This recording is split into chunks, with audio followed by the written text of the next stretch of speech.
a gente vai falar agora, né? A gente vai estar com o Dr. Vanderlei, a gente vai falar sobre, nesse primeiro momento, sobre esclerose múltipla.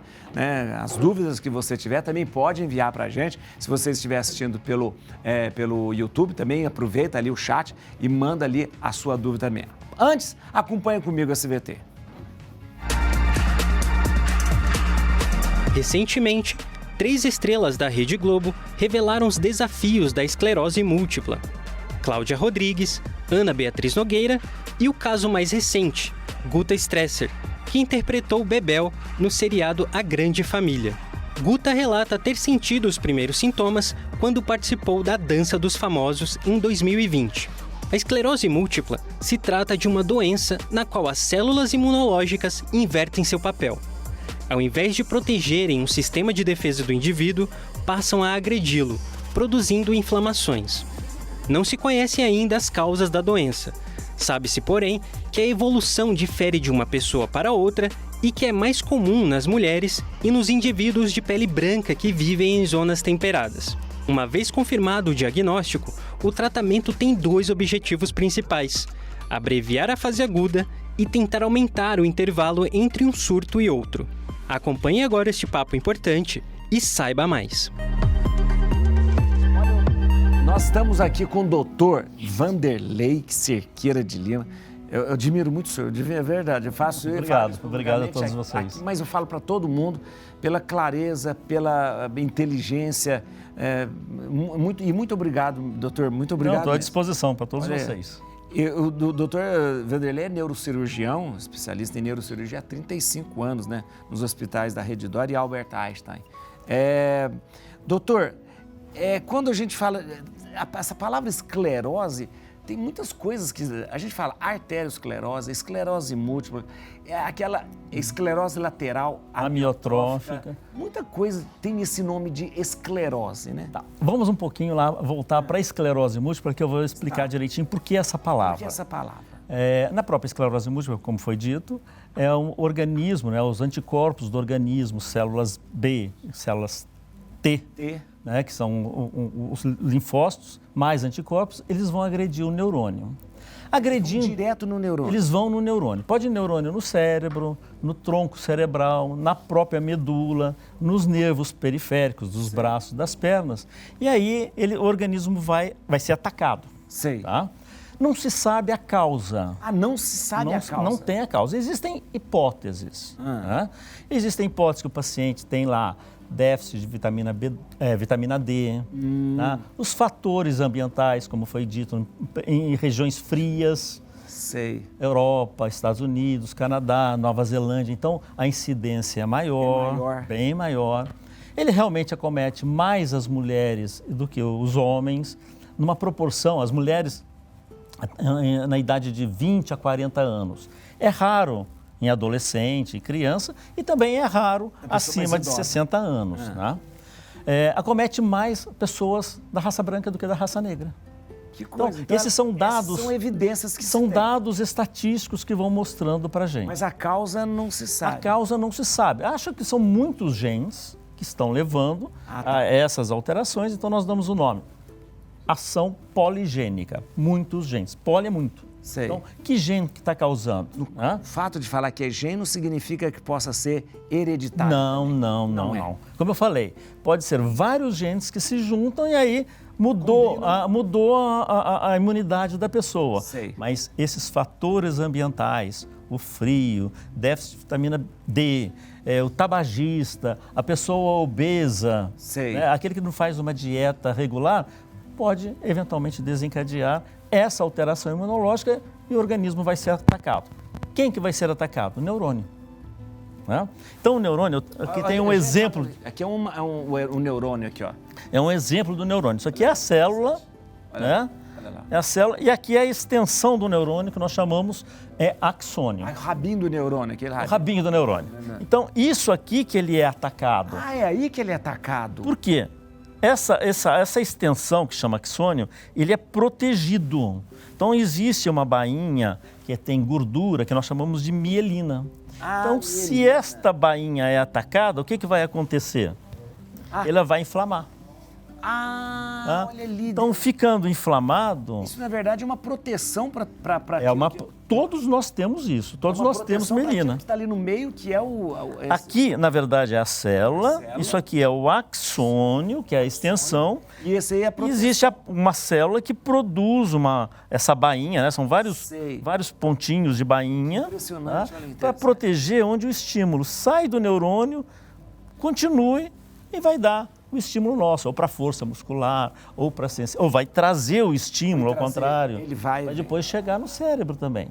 Doutor, o neurônio, ele não está só no cérebro. Ele não, tem neurônio no cérebro, tem neurônio no tronco cerebral, tem neurônio na medula e tem neurônio nos nervos periféricos. Os nervos, né? Então, existem vários neurônios, motores superiores, neurônios sensitivos, aqueles que trazem a sensibilidade, aqueles que levam ao estímulo motor. Então, neurônios são diferentes também? São diferentes funções. Que interessante. Não tem um neurônio que tem os estímulos que vêm da parte ocular, e aí tem neurônios que vão levar isso até a região occipital para a gente interpretar como imagem. Então, voltando àquele assunto, atacou, aqui vai criar uma cicatriz. Tá? O organismo vai se defender com cicatriz. Então, essa cicatriz vai se chamar placa. E essa placa é durinha. Aí que vem o durinho da esclerose. Ele endurece, então? O organismo também tem mecanismos de brigar contra essa inflamação. Tenta organizar. E ele endurece. E aí vai ter o que a gente chama de esclerose na região. É uma placa. E como que chama? Axônio. Axônio, ele é bem flexível. Sim, mas ele tem um caminho, né? Tem no cérebro, tem lá, o exemplo, ele sai do cérebro, desce, cruza eventualmente de um lado do direito, vai para o lado esquerdo, e aí depois vai distribuir. E esse endurecimento daí, ele vai Na esclerose múltipla, ele não volta ao que é normal. Não, ele não volta, vai ficar. Vai ficar como lesão. De lesão definitiva, aí que vem aquelas ideias. Eu tenho uma lesão, eu posso ter outra? Posso, no decorrer do tempo. Né? Eu posso ter um surto hoje, que dura em torno de 24 horas, daqui a uma semana eu posso ter outro surto. Mas existe um surto, então, tipo um surto agudo? É uma inflamação aguda que o organismo ataca essa capinha de mielina. Né? É o próprio organismo que ataca. O próprio organismo que ataca. Claro que tem esses fatores ambientais fora, né? E, eventualmente, aí o próprio organismo vai tentar organizar isso aí. Ao organizar, a se defender, ele deixa a cicatriz. E a cicatriz é a placa. A placa é a esclerose. Aí, por que vem a palavra múltipla? Porque acontece no cérebro, acontece no tronco, acontece no olho da visão, que é o nervo óptico, acontece nos nervos periféricos. E isso pode acontecer em qualquer lugar? Em qualquer lugar que tenha neurônio e que tenha axônio e que tenha a bainha de mielina. Gente, mas isso é uma coisa... Por isso que nós chamamos de esclerose múltipla. Então, ela vem numa crise, num surto, pode passar, esse surto estabilizar, de repente, 30 dias vem novamente. Ou daqui a um ano vem novamente. Ou daqui a 10 anos. Vai deixando cicatrizes. Vai deixando cicatrizes. Doutor, nossa, muito interessante. Doutor, existe um surto em que a pessoa tem. Neste surto, essa pessoa sente, o que ela sente? Ela tem alguma coisa? Então os sintomas da esclerose múltipla são vários. Tá? Uma das queixas principais é adormecimento. Adormecimento nos braços, ou nas pernas, ou na face. Formigamentos, é muito comum. Às vezes o paciente tem uma dificuldade para andar, porque esses surtos vão acometendo os neurônios e os axônios, aí o estímulo motor fica alterado, né? Porque eu tenho uma inflamação nessa região. Então eu tenho dificuldade, às vezes, de andar. Uma coisa muito comum são as fadigas, aquele cansaço que o paciente tem. É uma queixa. Principalmente as mulheres que falam, hoje está quente, hoje eu estou mais cansada. Eu tomei um banho quente, eu estou mais cansado. Não tem nada a ver. Tem sim. Tem? O calor ajuda a piorar essa manifestação. É aquela pessoa que entra numa piscina aquecida, tem alteração. São aquelas pessoas que têm alteração da sensibilidade, como eu falei, às vezes têm dificuldade para andar, têm dificuldade na coordenação. Para escrever, a letra sai toda trêmula, vai segurar um copo, né? O copo está todo trêmulo. Por quê? Os estímulos, tanto da sensibilidade quanto os estímulos que voltam, os estímulos motores, eles não estão prejudicados porque o neurônio está machucado, o neurônio está inflamado. Pode ter dificuldade para controlar a bexiga, dificuldade... São sintomas que a pessoa precisa estar atento? Sim, claro que existem sintomas. Porque a pessoa não tem... Ela começa a sentir algumas coisas, começa a ver isso aumentar. Ver aumentar, ou isso está chamando a atenção. Opa, eu tô acordando, isso aqui está adormecido. Por quê? Aí, de repente, melhorou. Melhorou entre aspas, né? Sei. Porque o surto está ali presente. Então, tem que ficar alerta. Tem pacientes que têm adormecimento na face, que às vezes, será que eu estou tendo um AVC? Não. Existe um nervo da face que traz a sensibilidade, que nós chamamos trigêmeo. Né? O trigêmeo também vai ter inflamação nesse nervo e pode, às vezes, dar uma dor intensa no paciente, que nós chamamos de neuralgia do trigêmeo. Que diz que é a pior dor que existe, né? Uma das piores. Uma das piores, né? O paciente não consegue nem engolir. Se a doença vai progredindo, a pessoa, às vezes, tem dificuldade para engolir líquido, para engolir pastoso, para engolir sólido.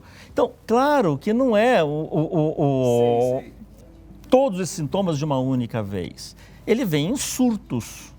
E os surtos, ele pode parar, às vezes ele resolve sozinho durante um certo tempo, mas ele pode voltar daqui a 30 dias, daqui a 2 meses, daqui a 6 meses. Agora, vai deixando lesões. E a detecção dessa doença, ela é feita por um exame, por uma ressonância? Como é que é feito? Sim, eu já falei aqui outras vezes que tinha um médico chamado Charcot, aquele que mesmo deu atestado de óbito para Dom Pedro II, lembra? Lembro que você lembra. Ele que descreveu essa doença, esclerose múltipla. Lá em 1868. Ele escreveu um monte de coisa ainda, olha. Tem várias doenças que também levam o nome dele e as pessoas que estavam ao redor. Então ele descreveu esses sintomas, ele foi vendo esses sintomas nos pacientes. Então, quando um paciente tem essa queixa, fica alerta. Isso que vocês estão fazendo, divulgando pela imprensa, é uma informação. Isso é muito bom, muito importante. É importantíssimo.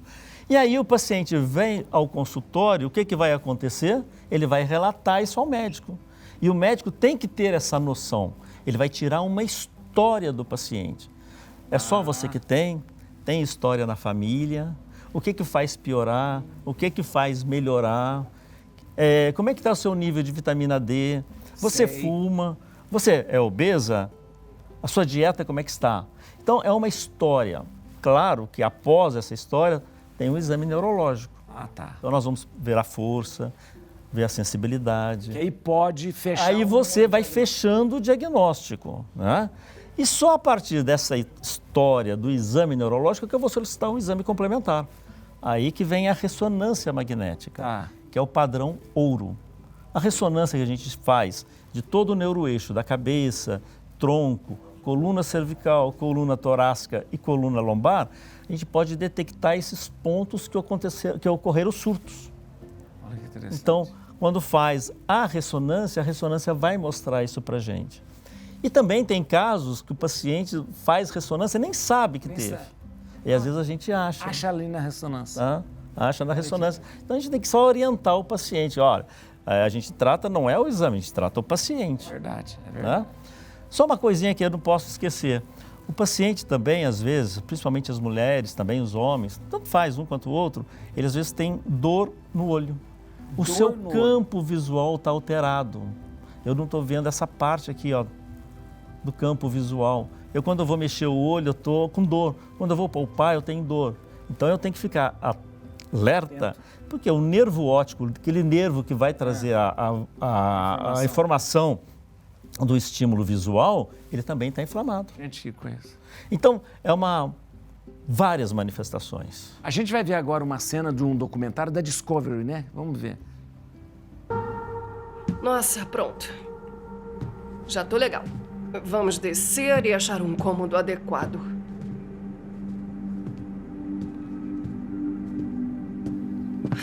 Devagar. Eu sempre pensei que estava num reality show. Antes dos reality shows. Eu sempre pensei que estava num documentário, mas que só Deus veria. E desaprovaria. Mas eu espero que agora eu possa ser uma pessoa melhor. E espero que quando me sentir melhor, eu realmente seja uma pessoa melhor. Porque isso é tudo que me importa agora.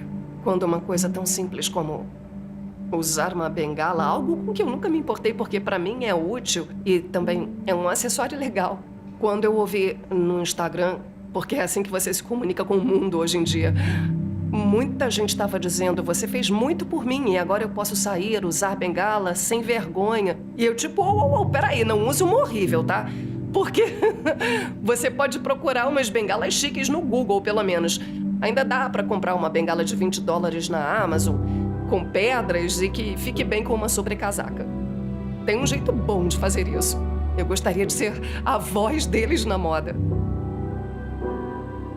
Como eu sempre digo, e eu digo tanto agora que é chato, é o meu lema, mas nós temos muito tempo para estar mortos e eu passei tanto tempo tentando me matar, ou me entorpecer, ou sumir, ou descobrir como estar viva estando meio morta. E agora eu só quero ajudar outras pessoas a se sentirem melhor. Essa é uma atriz, Selma Blair. Selma Blair, que tem esclerose múltipla. Olha como é importante a mídia difundir tudo isso aí. Nós estamos chegando no mês de agosto. Sei. Dia 30 de agosto é o dia da conscientização nacional da esclerose múltipla. E a conscientização é tudo. Eu acho que é importante a pessoa saber, né? Porque a informação, como o senhor diz, é muito, muito importante, porque são sintomas, são... Agora, na informação, doutor, aí a pergunta que eu faço, a tratamento. Qual tipo de tratamento? Se é uma doença que, de repente, ela não tem, parece que não tem cura, né? Não tem cura. Ela não tem o remédio que vá voltar a inflamação ao zero. Mas tem medicações que você tem que tirar do surto ou, eventualmente, progredir, evitar que esses surtos progridam. Mas, ao mesmo tempo, não existe uma prevenção nessa doença como nós fazemos prevenção para diabetes, para hipertensão. Ela pode aparecer no tempo e no espaço quando você menos espera. Não é? Então, essa conscientização que nós estávamos falando no Dia Nacional é a imprensa divulgar, a mídia toda divulgar, as pessoas terem conhecimento desses sintomas, saberem que existem tratamentos. Sei. E que existe diagnóstico primeiro, né? O médico tem que estar alerta, e depois fazer o tratamento dos surtos ou evitar a progressão da doença. E o tratamento é o quê? São drogas, fisioterapia? Depende da fase. Sei. Da fase, né? Se está numa fase aguda, um dos tratamentos, eu vou colocar aquele que é mais comum, que todo mundo escuta, é corticoide. Porque ele é um anti-inflamatório. Ele é um anti-inflamatório potente, então anticorticoide por veia. Aí depois posso manter por via oral também, por boca, né? Velho corticoide, né? Porque olha... Com todos os inconvenientes, todos os efeitos colaterais que o corticoide causa. Aquela coisa toda. Tudo. A pessoa fica inchada, retém sódio, retém água. Isso. Então, tem esses efeitos colaterais. Da úlcera, pode piorar um diabetes do paciente. Então, ele tem seus efeitos colaterais. Agora, existem outros remédios. Existem os remédios que chamam-se imunomoduladores. Sim. Quando tem a inflamação no neurônio, eles vão modular algumas células para não agredir esse neurônio. Entendi. Então lá tem o interferon, tem anticorpos específicos, chamados anticorpos monoclonais, né? Às vezes algumas substâncias que são quimioterápicas também são usadas. Para não deixar o corpo, porque já que é o corpo que está...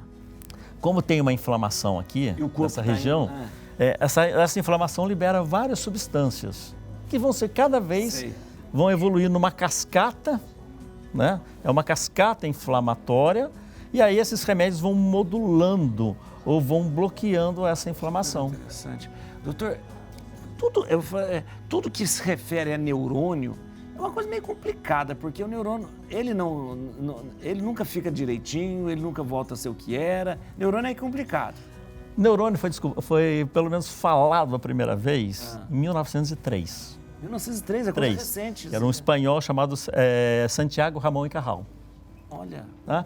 Agora, não tínhamos tecnologia na época, nós tínhamos a avaliação clínica, né? Dr. Charcot, toda a equipe, a escola francesa, depois a escola alemã, a escola americana. Então, a clínica era extremamente importante. Claro que a tecnologia vem nos ajudar e vai nos ajudar cada vez mais. Antigamente não sabiam-se as causas, não sabia nem o que era GEM. Né? Não sabia nem que era GEM. Então, olha quanto que já evoluiu de 1903. Até hoje. A própria neurociência, o termo neurociência começou quando? Pouco tempo? 1970. Nossa! Então, olha...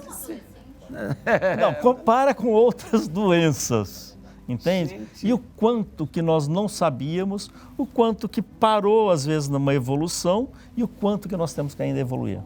Doutor, a gente tem mais um assunto para conversar, a gente vai encerrar aqui. Posso só acrescentar uma coisinha? Não podemos esquecer que nós estamos falando em remédios. Isso. Mas existem cuidados para a família, Então, cuidado psicológico para o paciente, fisioterapia, fonoaudiologia, terapia ocupacional. isso tudo dá uma qualidade de vida para a pessoa. Com certeza. Né? Agora, doutor... A pessoa tem que ser acolhida também. Não é uma doença contagiosa, Isso. não é uma doença maligna. Mas ela pode afetar órgãos vitais, alguma coisa nesse sentido? Geralmente são os periféricos. Só os periféricos. Mais periféricos é a parte cerebral, Claro, é claro, super vital. Né? Então a gente tem que também dar essa atenção para o paciente nesses outros cuidados não farmacológicos. Isso é importante. Né? Importante. E o apoio psíquico para o paciente Isso também. mesmo. Porque olha o quanto que afeta. É uma doença que tem um componente psicossocial. Como é o alcoolismo que vocês falaram. Alcoolismo, é verdade. Então, Isso vai a gente tem que afetando. ter essa noção de um todo para o paciente. Existe, o senhor existe um certo, porque tem certas doenças que criam estigma, né? A pessoa tem, às vezes, as pessoas têm preconceito, as pessoas mesmo têm até um próprio... Essa é uma doença que as pessoas ficam meio com medo, assim? Não tem a menor... O que falta é esclarecimento. Esclarecimento. Se você esclarecer, Pronto, a pessoa vai voltar a trabalhar normal. normal, né? Pode ter algum probleminha, algum déficit, alguma alteração para falar, alguma alteração para engolir, dificuldade para andar, mas não. Quantas pessoas trabalham no dia a dia?